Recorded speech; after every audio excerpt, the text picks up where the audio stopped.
Good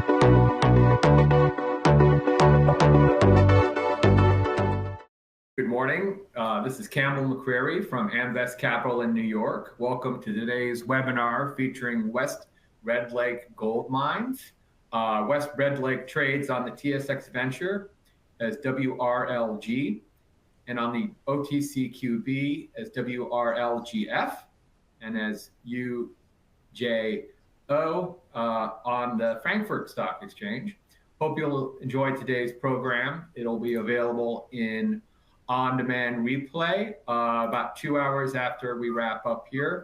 An important feature of the program today is asking a question of management. So you'll see on your screen a box to type in your question. It'll go straight to us. Only we see the question, and we'll incorporate it into our program today. Do feel free to share with your colleagues. I've highlighted that feature as well, and you can get it to your friends and colleagues anywhere in the world. We're very pleased to have with us presenting today Gwen Preston, who is the VP of Communications, and of course Shane Williams, the CEO, President, and Director. Before we jump in, our disclaimer. Amvest is this is only a communication and in no way a recommendation to buy and sell securities. Of course, metals and mining shop based in New York City. So, any further ado, I'd like to bring this over to Shane and Gwen, and then we'll circle back for questions. Thank you. Morning, everybody. Thank you for joining West Red Lake's webinar on the pre-feasibility study. Just as a bit of background, we've really been working very hard over the last 16 months to bring this together. A lot of drilling, a lot of definition work, a lot of de-risking, and this is a culmination of this work. So thank you for joining, and look forward to going through this and answering your questions. Again, our disclaimer: we will make a number of forward-looking statements in this presentation, and so there's our disclaimer and our forward-looking statements. Yeah, let me just start by saying that one of the things we've done over the last 16 months is we focused on de-risking. A lot of you will be aware of some of the challenges of the previous operator as they went into this Madsen project. And so really we've taken that on board, and we've really focused on learning really the lessons that have been learned during that process, and building a plan around that to justify some of those work that we've done. So we really believe that this is kind of the first base plan for Madsen. More important to put a focus on de-risking the project, put together an ideal plan to start the project, one that we can commit to, and one that we're confident we can deliver, and then look beyond that as a potential to grow the project over time. We believe that really Madsen has a world-class potential as we go down depth and some of the other deposits. But the really idea was just to focus on a base case for a pre-feasibility study.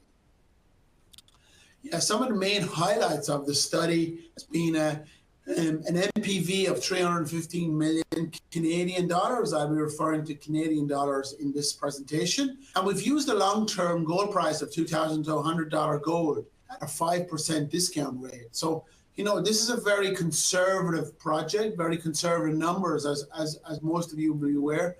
Gold is currently trading around $2,600 an ounce. So lots of upside on the project. And a very good, robust NPV for the project. And another key of the project is the head grade. This is a high-grade operation. 8.2 grams diluted is a very good mine in Canada today. It's up there with some of the best mines in Canada of underground development in Canada. A lot of that has been driven by the 8 zone. We mined parts of the 8 zone, as you will see in some of our tables for a reserve that was in the presentation.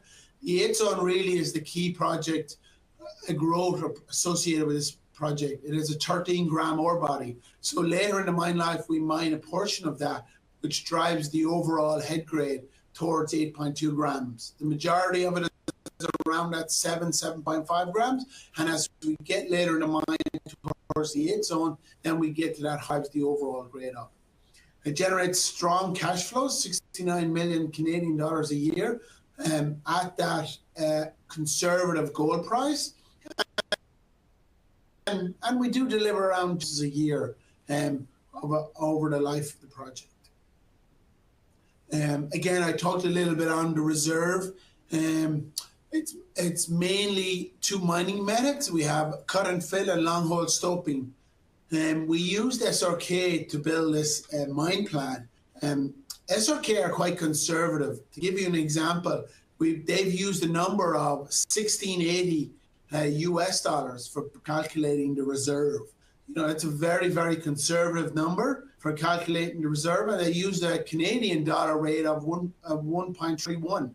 So today, both of those are in a much different place. But at the time, we wanted to be conservative. So that ended up with a reserve that was very, very well defined, and also mining method of long hole versus cut and fill. So a lot of it is cut and fill, the majority of it. But we're seeing real opportunities now with the gold price, reducing the cutoff grade, converting a lot more of the cut and fill into long hole, which obviously has a much beneficial cost base as we move forward.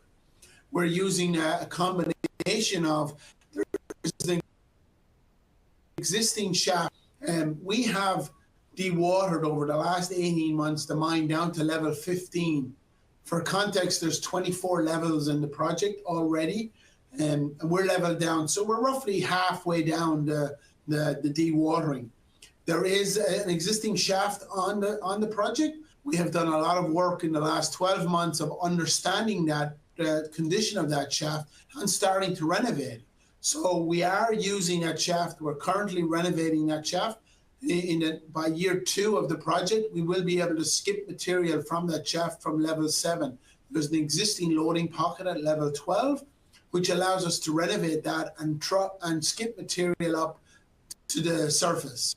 And then later in the mine life, we actually look at building another shaft as we get deeper down in the project.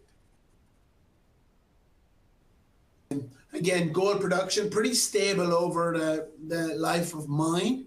Again, you'll see that grade I was talking about, pretty much around 7-8 grams most of the mine life. And then as you get towards that 8 zone, towards the back end of the mine, you get up to that 13-14 grams. And again, here's an opportunity that we didn't really want to put in, but there is opportunity to mine that 8 zone early in the mine life and bring that forward. As we renovate that shaft and use that shaft to get down deeper in the ore body, there's potential to bring that higher grade material into the project mine plan earlier, which obviously has big effect on NPV, on cash flow generation. So that's a real opportunity. However, we wanted to leave that at the back end of the mine.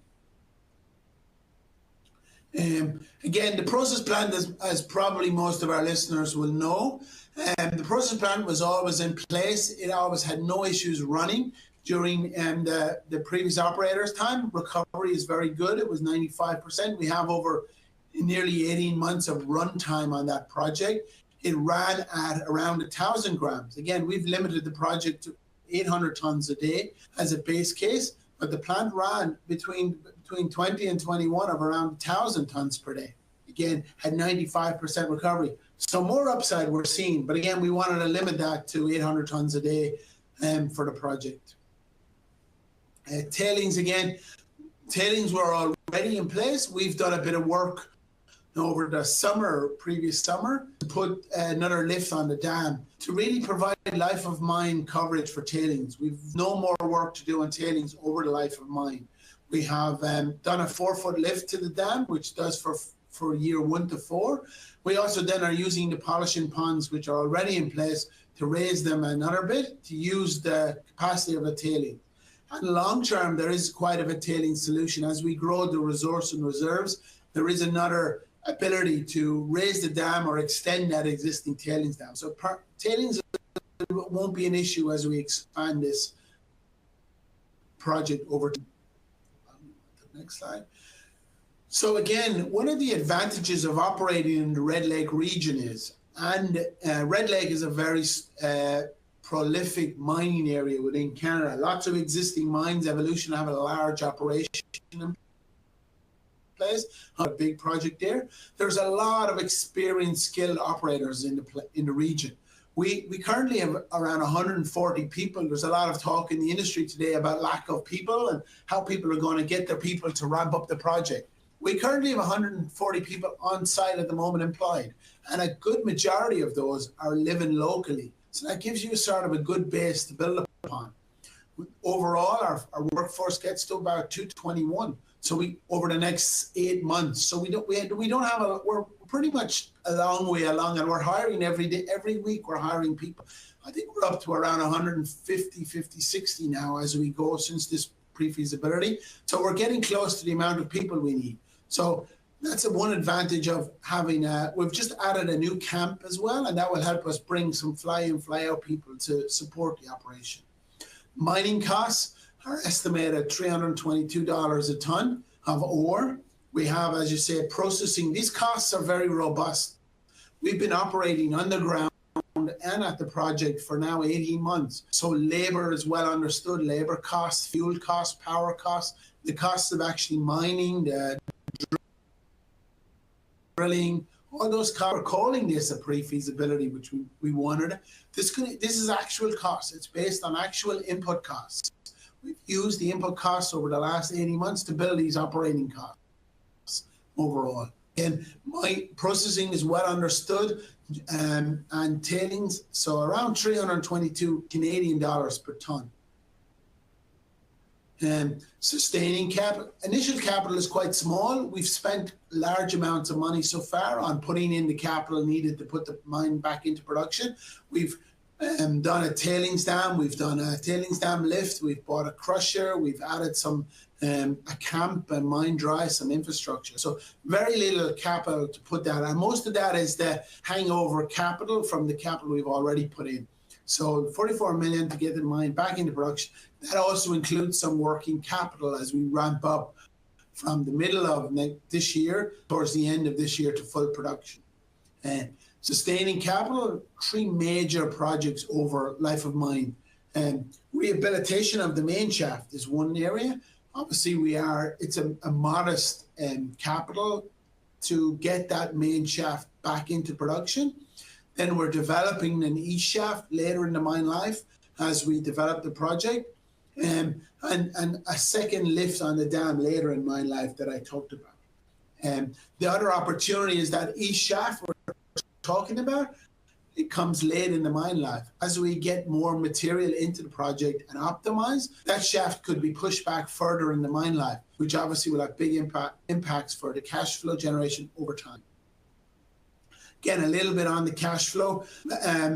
Cash flow builds up over time, particularly in the back end of the project as we start to mine that higher grade material, and also as we get over that development. Early in the mine life, there's quite a bit of development to access those areas, and as we get through that, the cash flow generation over time into year 2 and year 3 as we move towards the project really builds up over time.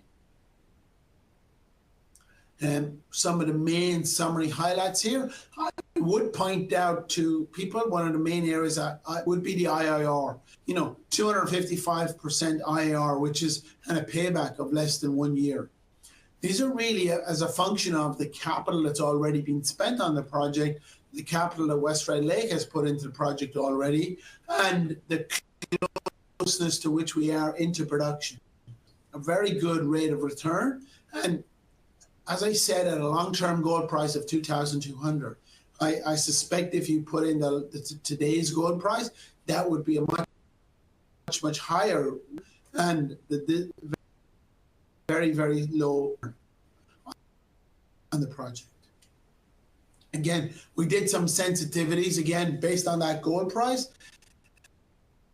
As you can see, well over that up to $500 million of the NPV at a 20% gold increase. Plus also the Canadian, just so people are aware, the Canadian currency rate was done at 140. Today it's trading around 145. So again, lots of upside on the project as we see against spot rates today. This is really where the focus is. I talked about the base case of the project. You know, we have another, outside of, there's just over 400,000 ounces, 480,000 ounces of reserve on the project. But again, we have 1.1 million ounces of indicated resources that are outside of the initial reserve. All of those can be converted. We really wanted to focus on the drilling we've done. We wanted to focus on very, very well-defined areas of the mine that we had very good confidence on. Put reserve, use them as then as the project would grow, as our drilling would ramp up, we would bring in further additional material into the project. And we've also used the conservative reserve price. And so at $1,900 gold, we add those 2 years of reserve into the project. And as we get closer to today's gold price, we would add that. So lots of upside to add additional mine life to the project, and also really new exploration. I'm not sure how much detail as people are aware of this, but we are building our connection drifts at the moment. These are all identified ore areas that are new areas that we will be drilling. We have drilled some areas, and as we drill over next year and the year after, we have the opportunity to bring in new areas into the project. And the key advantage of this is it's all high up in the system. It's all material that's close to infrastructure. As you can see, there's a lot of ore pods around the connection drift, which again is easy access for development, close to infrastructure, a lot against our existing area. The real opportunity is drilling that 8 zone. As we get down into the lower levels of the project, where you'll see that east drive effectively, we'll be able to drill out further the 8 zone and to add more ore and high-grade ore. And we also have talked about over the last 6 months areas like this fork zone, which again, as you see, very close to the existing workings of the mine. And also long-term, we have Rowan Property, which again can be added to the project. The deep areas of Madsen, you know, this is defined down to 1,200 meters. We have drill targets all the way down to 1,600 meters with good continuation of ore bodies. So there's lots of upside to this base case. This is some of the areas I talked about. Fork is one that we've just identified and has a high-grade ore body. The upper right correlation to the 8 zone, up dip. Again, close to surface, close to infrastructure. And also we have our Rowan, which is 12 grams. So the real benefit here to Madsen is with the existing mill in place, we have this 8-gram ore body already. But if you can bring in some of this higher grade material, it's the equivalent of bringing in that 8 zone earlier. So it really has a real benefit. You don't need a lot of capital to expand our mill to it already run at 1,000 tons a day, but it can run to 1,500 tons a day with some modest capital. So to bring in higher gram material into the Madsen project. Again, this is just a mineralized corridor across the 10 kilometers of the Madsen project. Again, Wedge MJ already have a resource, small resource defined. Fork, I've talked about, has a resource defined.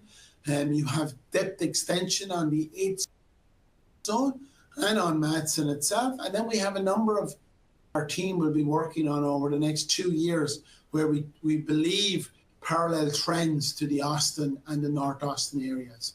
So lots of opportunity as we move forward. Permitting, this is another key advantage of the Madsen project. All permits are in place. Madsen was in commercial production.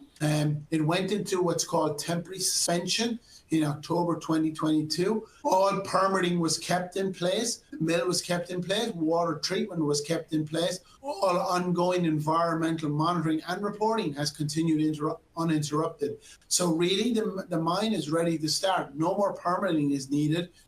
We've had lots of discussions with the stakeholders, the indigenous partners in place, the Madsen Group and the municipality of Red Lake all have communicated and been very supportive of that. We need some permitting, local building permits for our camp, our mine dry. They've been all very, very supportive of getting this project back into production. Another key part of it is there's already a project agreement with the First Nations already in place. That was negotiated by the previous operator. And again, that's already active to go. So we're really, from a permitting perspective, ready to go with this project, which is very rare today with all the challenges across Canada on permitting, et cetera, et cetera. Mineral reserve I talked about. You look at different zones. We have the Austin zone, the South Austin, the McVeigh, and the Yates zone. Majority of it is in the Austin and South Austin. But again, I'll come back to the previous operator zone. There was no previous other mining in other areas. We have an Austin, we have South Austin, a bit of the McVeigh left. So this gives us lots of flexibility to mine multiple areas as we move forward on the project. And you'll see that 8 zone there. That's really the sweetener as we grow that project. We've only used the small in the project, but as we drill that over the next year and into the year after, we believe we can grow that very much bigger, and then into bringing in that early grade, higher grade into the project. Again, just some of the numbers to highlight. We've used 1.31 Canadian, and we've used the gold price of 1680. So that'll give you the real opportunity, if you apply those higher grade numbers and the Canadian, to bring in a lot more reserves into the project. And that's a high level overview. We're open for questions. Thank you very much for joining us this morning, and I'm open for questions. Great, thank you, Shane and Gwen. I have lots of questions come in. I'll just step back and ask a basic question about your background, your team's background, some of your investors, investment group, advisors. I guess really kind of tell us about the financial and the IQ backing that you have to tackle Madsen. Yeah, this is a great point there. And that people, I don't think people today, look, the mining industry, as you know, it's very important to have the right teams in place. There's projects out there. There's a lot of issues with getting the right people, the right focus of people. So we have pretty much built a team around that. My background, I've been building and operating mines for well over 20 years. Previous to this, I was with a company called Skeena Resources, was involved in the Eskay Creek project. But prior to that, I was with a company called Eldorado Gold, who many of you will know, large producer based in Canada. And I was basically involved as their VP of operation. I built a number of their mines. I lived in Turkey, their Kışladağ mine. They have another project a large project in Greece called Skouries. I was responsible for building that project. And also something very project. I was involved in building the Lamaque project and operating the Lamaque project with Eldorado Gold, which was done in 18 months, which was a quick turnaround to build out an AEA really all the way to production. So that's very similar to the Madsen. So my team also are all operators, all have worked with large mining companies. There's all experienced people. We've had people who work, our VP of Evolution, our VP of Exploration has worked with Core Mining. So a very, very technical team.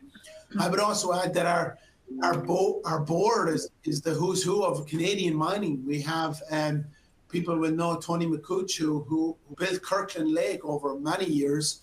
Very, very experienced underground miner and career in Red Lake.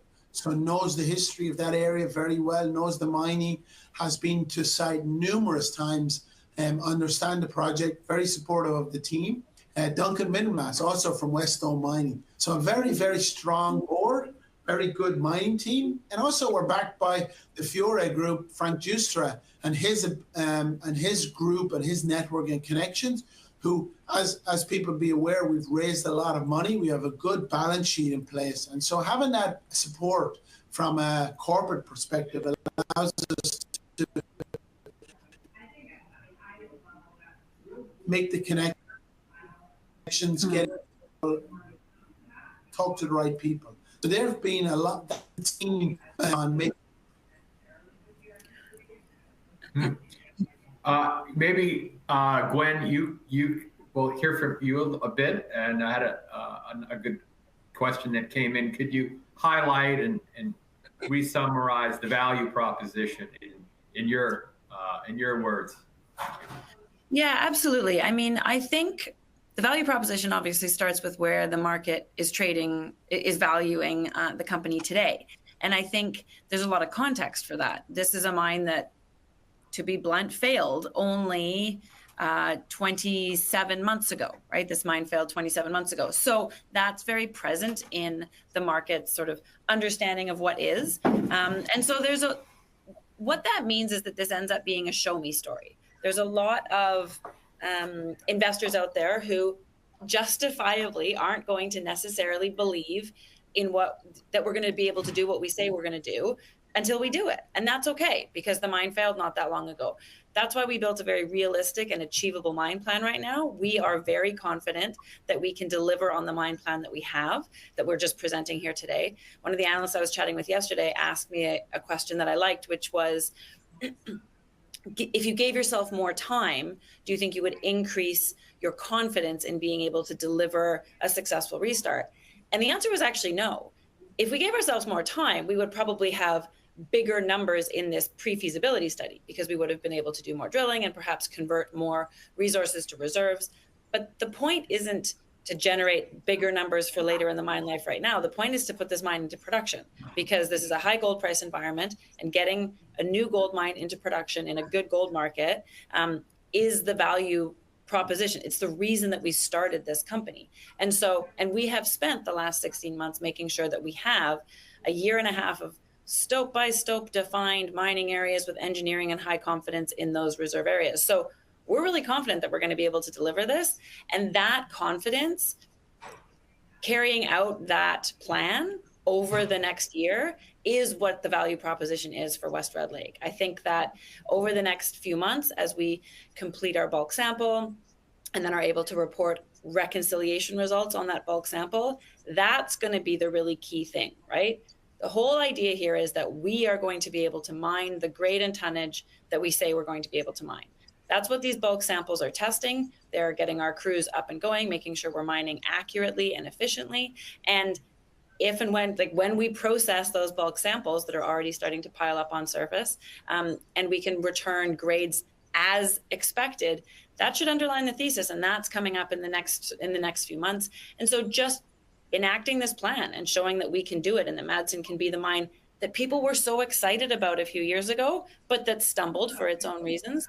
The Madsen mine can be that mine. That's the value proposition for West Red Lake today. There's some questions that came in about AISC, all-in sustaining cost, and it going up yesterday. Just tell us about that number. Yeah, that's a quite a good question. It's come up quite a few times over our initial discussions with a number of people. And one of the reasons that's driving that, our operating costs actually are not that high. When you benchmark them against Canadian costs, our operating costs are very, very in line with peers. The challenge with this mine is in the development capital and the sort of sustaining capital for development ongoing. Remember, this mine is a remnant mine. There's been a lot of mining over time, and so we've a lot of capital development to get to this areas of the mine. So that's what's driving a lot of the AISC, higher AISC we've seen. The other thing I would point out is, there's been a lot of increase in costs. We're using real costs. These are costs that are today we're spending on site. A lot of today's numbers, and the quarterly numbers are coming out now, and I've already seen some coming out. They're all coming around $1,400-$1,500 US sort of already. So we're not that far off of where we've seen, given the mine, given the amount of development on top of it, sort of sustaining capital associated with the mine, given where current costs are at the moment. We're reasonable, and we're confident we have certainty in those costs. A lot of studies come out with an AISC much lower, and then as they get into production, the costs are going up. We're pretty much confident that the costs we have are the real cost, the actual costs on the project. How about the after-tax NPV at $2,600 gold? What is that's in our sensitivity table, isn't it? It's just under $500 million. Oops, I went past it. So, oh, right. Sorry, the gold price. So 2,600. Yeah, it's going to be just under $500 million, about that 20% mark. Do you plan to add new projects in the near future once Madsen is producing, or is the long-term plan to operate the mine with a view to sell the project and the company in the future? I'm sure you get that. I'll add to that question. What do you think an acquirer would kind of need to see, sort of critical number of ounces and production visibility that you would be attractive down the road? Yeah, so look, the premise of West Red Lake was always to come in and build a mid-tier Canadian gold producer. You know, the team has been assembled, the board has been assembled. Obviously, we have the advisors everyone has done big companies before. You know, we've all worked in big companies. Our board has built big companies. Our backer, Frank Juster, has built a lot of big companies. So the concept was to build a big company in a rising gold environment we see over the next 5 to 7 years. So that was the premise of the company together. Obviously, Madsen is the key to that. And so we will look at opportunities, but the near-term focus for the next 12 to 18 months will be getting Madsen up and running, getting Madsen stable, producing cash flow, showing the market that we have the skills and the capability to get a mine in production, and then potentially down the road looking at other opportunities. Onto your second question, look, we don't really have control over the market or other groups that want to be part of the Madsen project, but I think there'll be more of a wait and see on the Madsen project. You know, we have to get into production, we have to be producing cash flow, we have to be over the hump of the commercial production. Then I think people will start to get much more interested in the Madsen project, producing the grades that we believe we can produce, those sort of reserve grades. Then I think Madsen becomes very attractive for a mid-tier to major producer in the region. There is a lot of activity in the region. You know, Evolution have a large operation there, and Kinross recently, who are involved in the Great Bear project. So it is a desirable region to be in Canada today. But again, it's more of a wait and see. I think people will watch us. We're going to be confident we can deliver, and then it's look at what's the next for West Red Lake or for M&A. Okay, so we have a lot of questions come in, so I'm just going to kind of fire them at you, and we'll try to get to as many as possible. Why so positive on Upper 8 zone after very little work? Yeah, so you've really got to go back. It's more geological understanding. The lower 8 is in rocks, the ultramafic rock. And so most of the high-grade gold in Red Lake and in other areas, systems in the world, are in this contact between the basalts and the ultramafic rock. And this is where we've seen the other areas around the world, like the Swan Zone in Fosterville, the original high-grade zone at Red Lake, you know, Macassa is another one. They find these pods of high-grade ore within the systems, particularly in this ultramafic contact. And again, this is where the Upper 8, we look, it's a continuation. You'll see there's a slide in the presentation there. It's a direct correlation. It's up dip of the lower 8. And from the initial work we've seen so far, it's hit the grades we've planned for. And it needs a good bit of work. This is a narrow, they call the 8 zone lower, like a pencil zone. Very, very high grade, but narrowish. And so this is where it takes a lot of drilling over time. So the team are very confident that this Upper 8 can grow. The reason we focused on this is it's close to surface and it's close to infrastructure. So it can be accessed a lot earlier. So the team are confident we can grow this into a high grade ore body. And also, I would say just the fact that there was such quick success in hitting Upper 8. It was a geologic thesis. There hasn't been a lot of really considered exploration across the Madsen project. It's been really focused on the sort of known zones that are right on the mineralized trend and looking at things from a slightly different angle. Upper 8 is not along the main mineralized trend. It's sort of north of. It's on this ultramafic rock package that comes up to the north. It's slightly different. Looking at these slightly different opportunities immediately, in the case of Upper 8, return something that's really interesting.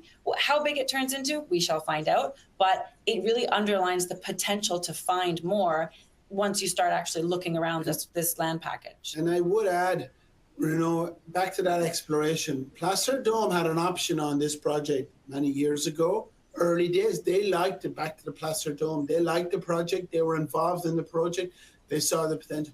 There's a lot of drilling. This Upper 8 was found through looking through the data, understanding the existing drill holes, and then following up on them. So this was real exploration.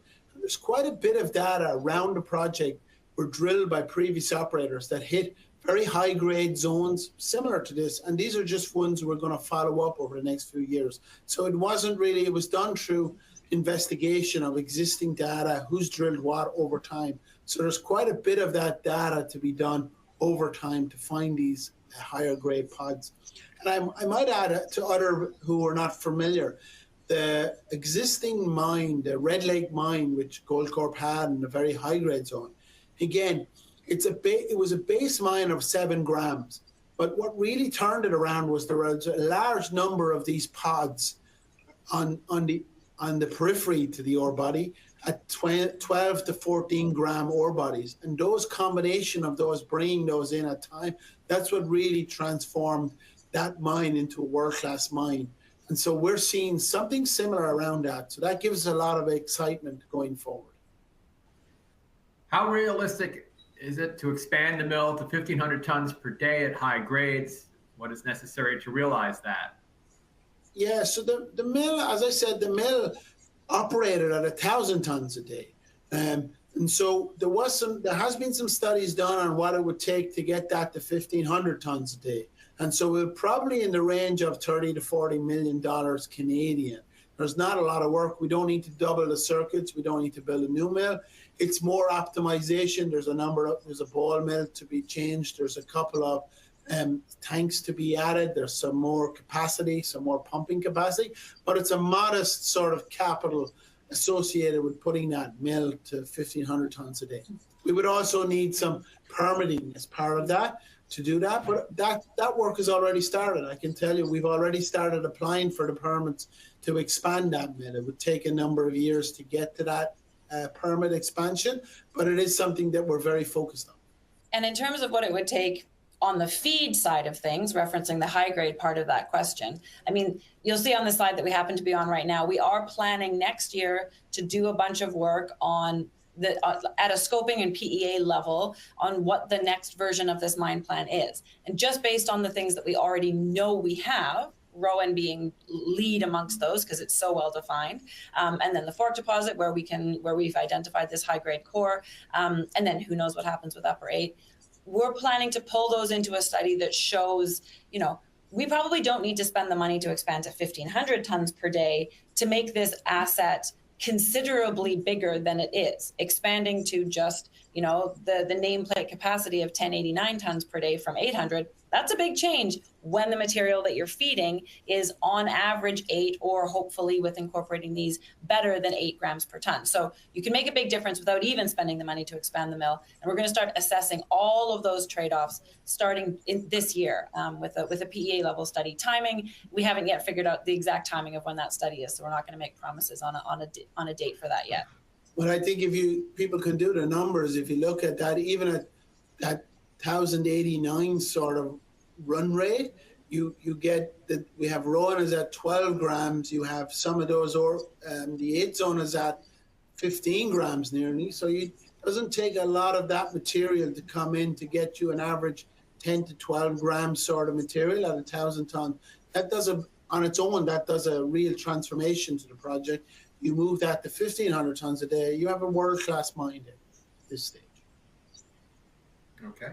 While the focus is on Madsen, of course, when will Rowan drilling show some results, and when might you expect Rowan ore to be making its way to the Madsen mill? So Rowan is an early stage exploration. We have already started the permitting process. We have resources defined already on the project. There will be some drilling probably next year as well. We've done drilling last year, or this year, sorry. This year's drilling, sorry, I forgot we're in 25. We will be drilling some more material this year. We've started the baseline studies. They've been ongoing for 2 years. We would probably put a permit in probably next year to put a permit. I would see it in year 3 to 4 of the Madsen mine life is when potentially we could bring in the Rowan.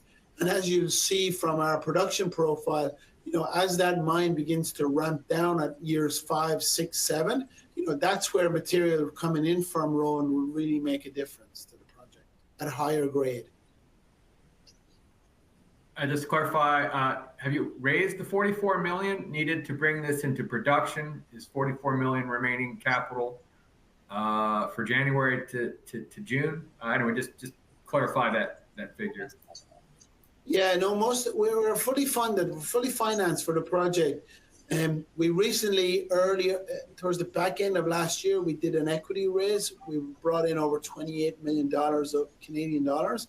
And recently, towards the end of the year, we've just agreed on a package, a debt package, with a group called Nabari for another 35 million US, which is around 50 million Canadian. So we're very, very fully funded. Our balance sheet is well sufficient to put this mine back into production. And just so everyone's clear, that $44 million of initial capital that's remaining, we had to decide how to define initial capital remaining, because really the initial capital that's remaining to spend is underground development. It could be classified as like working capital because we're already doing it. So we decided to cut the initial capital number off at August, which is when we're expecting to be at a 75% of our run rate for the year. We just had to draw a line in the sand there. So that's where the $44 million line in the sand is in August. And yes, we're very well funded to get to that now that we have that Nabari debt facility totally locked up. The cash exactly reported on the balance sheet, and what's the current monthly pre-production burn rate? So currently we have $35 million Canadian on our balance sheet. And our run rate is about $10 million a year. And of course, we still have to draw down the full Nabari facility. So Nabari is a drawdown facility. It's not all been drawn down. We've drawn down the first tranche of that. So there's further tranches to draw down. Yes.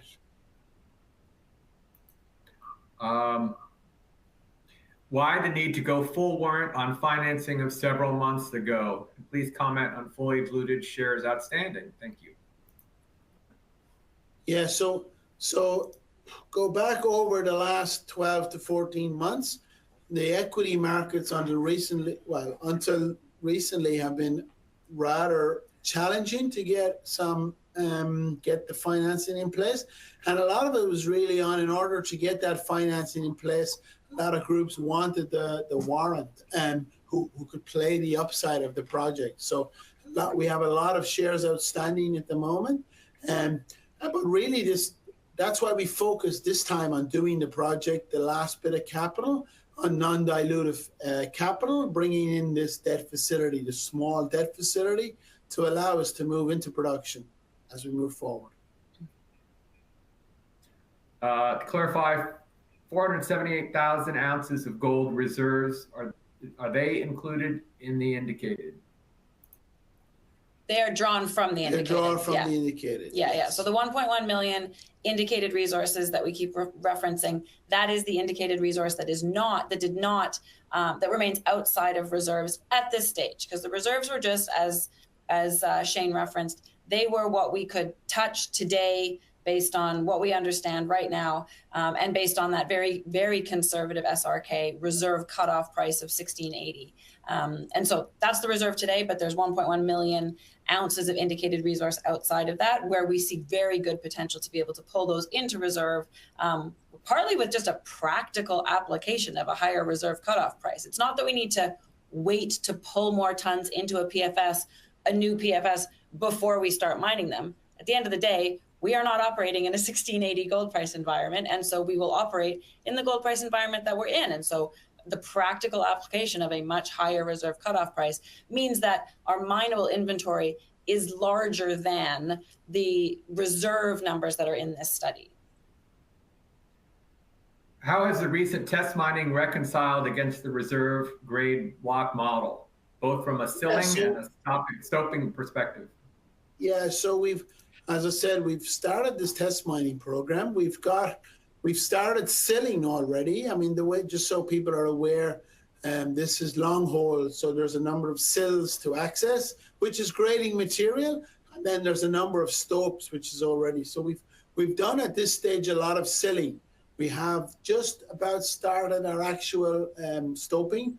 The silling grades that we've got so far are actually, we're getting higher grades than what we're seeing in the model. So that's a positive.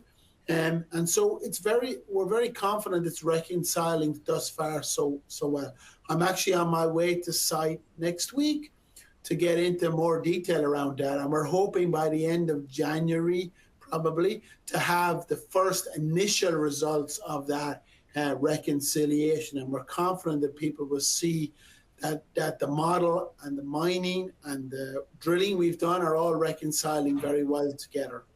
I would point out also, as another point, is when we did the analysis with Nabari and part of the process, they did a lot of due diligence on the project. And so they hired a lot of consultants, particularly around the resource. And they had a lot of independent review. They built the model themselves. They did a lot of, and it all reconciled very well to the actual. So there's been quite a bit of further work done on reconciliation on this resource model since the previous operators were involved. What is your level of confidence in the $287 per ton estimated operating costs for long hole stoping?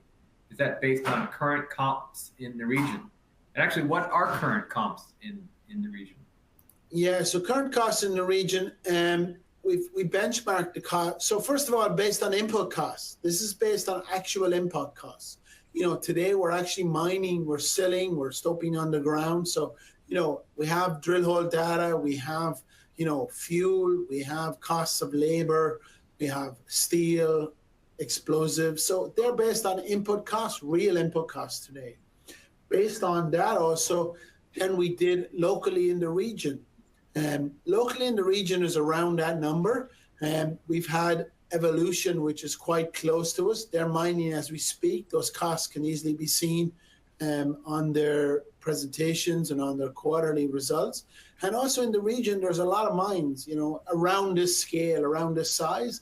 So we're very confident that those numbers are accurate and that they're realistic for today's environment.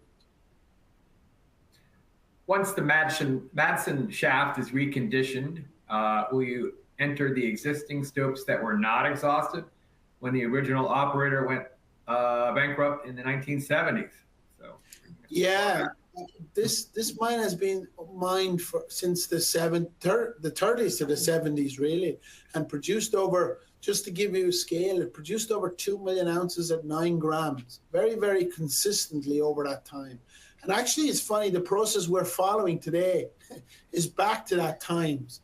A lot of sampling, a lot of data is driving the process. So yes, as we get that shaft renovated and rehabilitated, we have the ability, and part of the mine today, this is something that's not highlighted a lot of. There's a lot of development, existing level development all the way down to level 25. And a lot of that can be slashed out. What we talk is use those development headings and those access areas and make them bigger. And that's a lot cheaper than new development. And so that's a real upside opportunity as well that we haven't really talked about.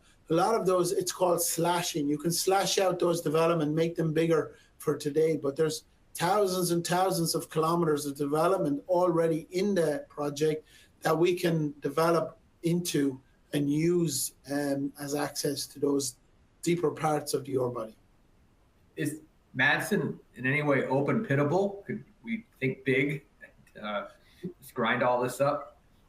No, Madsen is not open pittable at this stage. It goes too deep, and the majority of the ore is these systems, these typical systems in this greenstone sort of rock, they tend to go deep. They're narrow vein, but they tend to run deep. So underground mining is the most appropriate way to mine these ore bodies.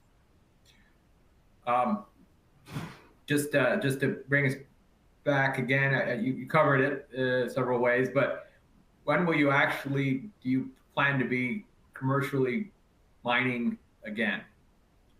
Yeah, what's the proposed timeline?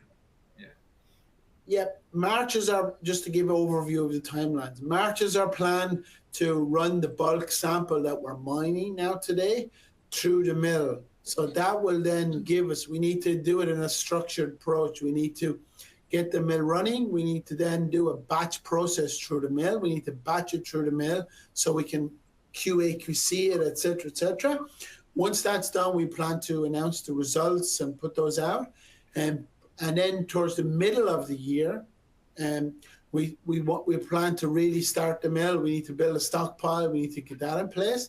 Then we need to ramp up from the middle of the year. So I would say back end of the fourth quarter or into Q1 2025 would be sort of commercial production. There's a pretty much standard. You need to get to 70% sort of production rate over a period of time. That's how you define commercial production. And to get to that steady state, it would be the back end of 25 or early 26 when we call commercial production. We would also want to be confident that we have the ore reserve, we have the inventory, we have everything, because previous operators declared commercial production but never got to that rate. So that's something we're working on as we go forward this year. A resource update be in the works next year? Yes, I think very much so. As we talked about, and it's mentioned in the press release, the cutoff for this resource was done well back in earlier 24. Yeah. And that was based on drilling that was done at the back end of 23. Mm-hmm. So there's really been this 50,000 meters of drilling we talk about. None of that has been incorporated into the resource because you have to have a cutoff when you do a pre-feasibility. You have to have a drill kind of cutoff and use that as a base. So that's initial, probably 70,000 meters of drilling when you took what we've done previously, what we've done this year, what we will do probably into first quarter of this year. You know, that's a huge amount of extra drilling. So the plan is towards the back end of this year to update the resource, take the learnings we've used. Probably by then we'll use a higher cutoff price. You know, the resource is done at 1,800. And, you know, there's a lot of upside to grow this resource, we believe. And the plan is towards the back end of this year to do a resource update on the Madsen project. With 74 kilometers of drilling post last resource, has the data been incorporated in an internal mineral resource estimate? Is this what the reserves were based off of? When will this data be incorporated for an external public MRE update? Yep, so the data is only being incorporated at the moment. You know, our focus has been on this pre-feasibility study, getting that upright. The team have started to take that data. We've used that data as well for a lot of our mine. So that data has been incorporated into our mine restart plan. Just to give people an overview, we have our pre-feasibility study plan, which was based on that cutoff way back. That 50,000 meters of drilling we've done has been more definition style, 6 to 8 meter drilling. All that data has been used for the mine plans that we're currently building on site that we're using as the restart. So where it's not in actually a resource, it is in the mine plans, short-term mine plans that we're building on site using as the restart. So that's the difference we'll find. Now, the resource update will come later next year, but most of that data has been incorporated. It is being used by the site. They're generating the stopes, the mining plans. All that data is being used today. At the end of the day, the 58,000 meters of definition drilling is determined by, you know, what the exploration team wants to do, but also what the mining team needs. And so, yeah, absolutely, it gets immediately fed into the internal, the short-term mine plan. And I think those who haven't been inside mining before, there's the forward-facing, the public-facing document, like the pre-feasibility study, which is the life of mine and lays out the big picture of how this is going to happen. And then there's the internal, detailed mine plan that has stope-by-stope engineering. So all that definition drilling is, of course, feeding immediately into our daily, so to speak, our day-to-day model. So that's where it sits right now. And we have, like, it already developed a 12 to 18 month mine plan, and then that rolls down into a 6 month mine plan, and that rolls down into a 3 month mine plan. So they're the processes already ongoing. They're typical mining processes in operating mine, and all that's incorporating data as we get it. So all that's coming in as we run. We're basically running an operation today, a typical mining operation with levels of mine plans ongoing, with data as we gather that data into the project. Question on drift and fill for Zone 8. Is it possible, due to ground stress, that spans will be mined in 2 drift and fill seams instead of overall 7.2 meter spans? Has any contingency been introduced for this? Yeah, so, all we have on the Ed Zone at the moment is historical records. It is an area there was a lot of squeezing, it's known as. There was a lot of areas of talc in that area. So it is different geotechnically than the balance of the ore body is very, very structurally sound. You can go down under the ground at the moment, down to all the levels, and walk around in those levels, the bottom of the shaft. So that's the main ore body, no geotechnical issues. The ore body of the 8 Zone has issues associated, and we really don't know that till we get down there. We've made a plan based on historical records. I would also point out that geotechnical management approaches were way different back in the 70s as they were today. So they used a certain approach based on their geotechnical understanding and their geotechnical modeling of those days. It'll only be when we get down there to start mining that. But again, there's a lot of different new mine methods of geotechnical. So that we've made a plan based on where we are today. We've put some contingency in there, but it's actually until we mine that and get down there, we'll actually only really discover how we will mine that actually. What was the reasoning behind to mine Zone 8 later rather than earlier? What went into that decision? Yeah, really, it's about access. The 8 Zone is down at 1,200 meters in the ore body. To give people context, there's 26 levels in the shaft at the moment. The 8 Zone is down at the bottom of that ore body at the level 26. We need to dewater the mine. We've dewatered about halfway of that mine in the last 18 months.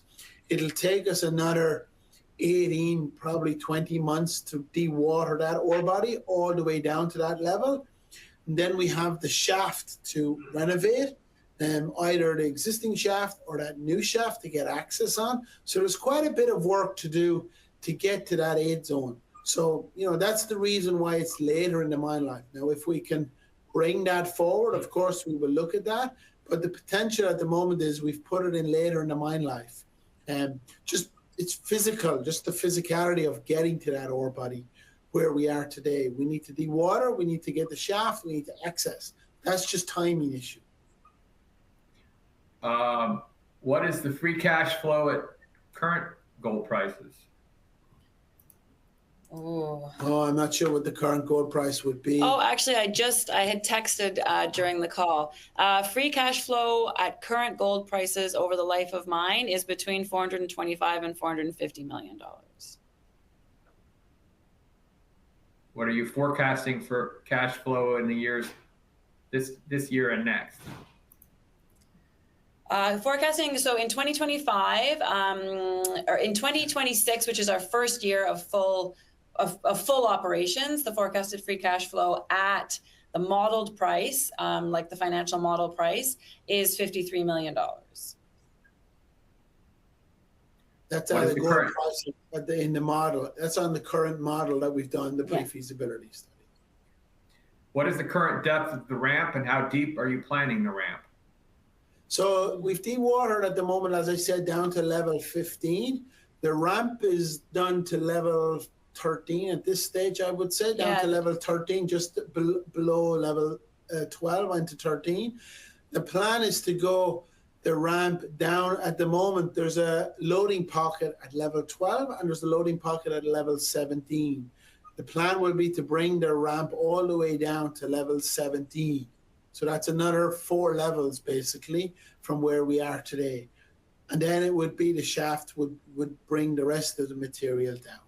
And I mean, speaking of ramps, I shifted to this slide because the green workings on this slide are all of the modern underground workings at the Madsen mine. And I mean, from the prior operator and from ourselves, there's 21 kilometers of modern workings at this mine. There's many, many, many more kilometers of very historic ones, the ones that Shane was referencing we could slash out or have the potential to become usable if we slash them out. But 21 kilometers of modern workings gives us very good access to the places that we've done them. And then in pink on here are some of the development that we plan this year focused on exploration. There's lots of other development that will happen focused on mining, but these are the developments that we're planning focused on exploration. Why do you use the word rare in your mine description?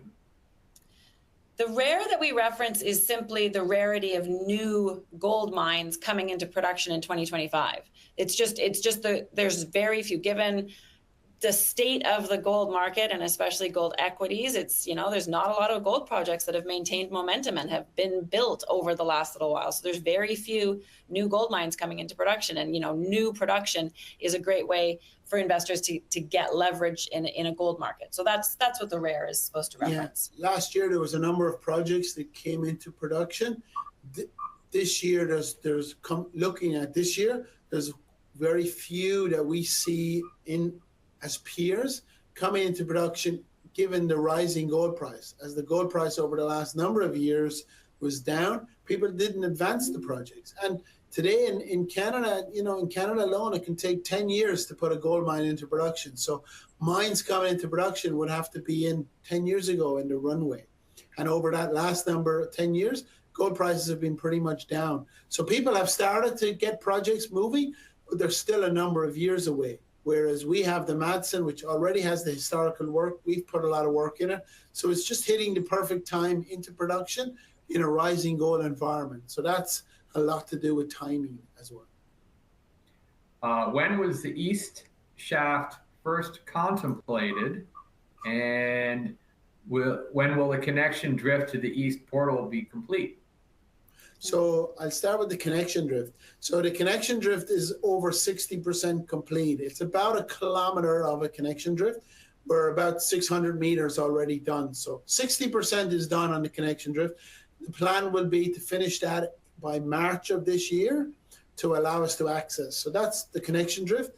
It's been ongoing for a long time. There's been very good progress on it. The teams are focused on it. The plan will be to have it in place by March of this year. I'd also add that the connection drift also, as well for access, is also playing an important role of exploration. As we're developing along that, we have the infrastructure, we're creating the drill base, which will allow us to open up areas of the ore body.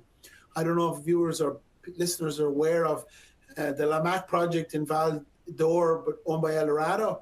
They had two parts of the ore body. They built a connection drift, and they hit another ore body as they were going down there, which is called the Ormac, which they're drilling out now. So this offers that potential as well. We're using it as an exploration drive. The East Shaft. The East Shaft. This is something that was always contemplated, even back in the previous operators' studies and review. They always had contemplated, because the existing shaft is a historical shaft, and it's not a modern shaft. It has the ability to do a certain amount of ore, a certain amount of material, but it was always contemplated as we go deeper and as we define this ore body deeper, as we know it will do deeper, that shaft has its limitations. So that is something that we've come up with as a way of accessing that deeper part of the ore body over time. And I think we went through in the news release, it's needed for ventilation. A shaft, at least of a vent raise nature, is needed on that side and depth of the operation as you follow this ore body down plunge. And then you do a trade-off study on a shaft, on a vent raise versus a shaft that can also move material. The incremental cost is not that significant. And the optionality that it unlocks when you're looking ahead to this ore body is likely to continue. I mean, if you look at other ore bodies in the region, and if you look at some of the exploration hits that we have down plunge of our resource, I mean, it makes sense to unlock that potential so that it's on the table. And I would add, people will look, shafts in Canada today are quite expensive to build. And so one of the advantages of our shaft is because we have bottom access, because we're dewatering down, we can get down into the bottom. We can raise bore this shaft. So this is a raise bore shaft, which is a lot different structure than the big shafts of top access shafts. It's a much different process. A lot of projects raise bore, you can raise bore much, much cheaper. So that's back to the trade-off. You'd have to do a raise bore anyway for ventilation. And so if you just increase the size of the raise bore, and then you can set it up as a shaft. So it's a raise bore shaft. That's important because people will look at the CapEx associated with that and say, well, in Canada today, shafts are running much, much higher. But again, we have not a lot of projects have bottom access where they can bring in a raise bore and raise bore from the bottom up. That makes it really cheap to build a shaft. Often in situations, there's a pennies on the dollar situation where you're getting the benefit of the money and resources sunk by the previous operators, you're getting them for nothing, and things that you can use. It lowers your overall costs. Anything that was left on the table that really changed your models. There were some from the sunk costs, and then adding to that, what did you pay for the asset? How did you pay for the asset? Do you think you got a deal? We did get a deal for sure. We got a deal. So I go back to paying for the asset. So, this asset was in the CCAA process, which is the bankruptcy process here in Canada. So we really bought it out of the bankruptcy process. So we paid $6.5 million in cash. We also took from Sprott Resource Lending. We also gave them a 1% NSR on the project and some contingent payments. So I would say altogether around $35 million. We raised equity when we closed the deal. So that's how we paid for the asset. So it was raised through equity. Sprott, we converted the debt that Sprott had. They became a major shareholder in West Red Lake. And so, around $30 million. There was $350 million spent on the asset. And the other upside, I think, that people will see as we do forward, we also inherited around $100 or $200 million of tax losses. That's very valuable in Canada in particular. And as you see, our post and pre-MPV is very close together. Over life of mine, we don't actually we pay no tax effectively because we can use those carry forward losses. And as we move forward as well, if down the road we bought another asset in Canada, we can actually transfer those tax losses to another asset. And I might add, other producers who want to buy West Red Lake, they can get to use those assets, tax losses. So those tax losses are quite valuable. They haven't been talked a lot about, but there is value in those tax losses. That's another, you asked about what did we also see the value in outside of that. Those tax losses are very valuable on an MPV basis when you bring those tax losses forward. And they're very valuable for West Red Lake and also for other producers that want to get involved with the Madsen project. I'm going to wrap up. This has just been so many great questions, like 50, 60 coming in. So thank you very much. All great material and thoughtfulness. Always get this from time to time. Shane, sir, what keeps you up at night? What are some of your concerns? And then we'll close up. Yeah. So again, looking at the, as Gwen pointed out, a lot of people ask us, in my view, we have de-risked as much as we can. I've built a lot of these projects over time. Particularly undergrounds. The Lamaque one was a similar project. It was a restart of an old mine. So, I don't think there's more work we can do from a de-risking perspective. We've done the drilling, we've done the underground development, we've built the teams. For me now, the focus is this test mining program. That's the last kind of process we have to get through, where we know we can get the people, we know we have the capital, we've done the drilling, we've two years of runway of drilling ahead of ourselves, so that gives us a setup. It's more this test mining, getting the test mining done, getting the teams, getting the skill to do that test mining. That's the next one we're focused on. And I spend a lot of time on site. I'm going to site next week for 10 days to just get an understanding of where we are, what our progress is, how we're assessing those test mining programs.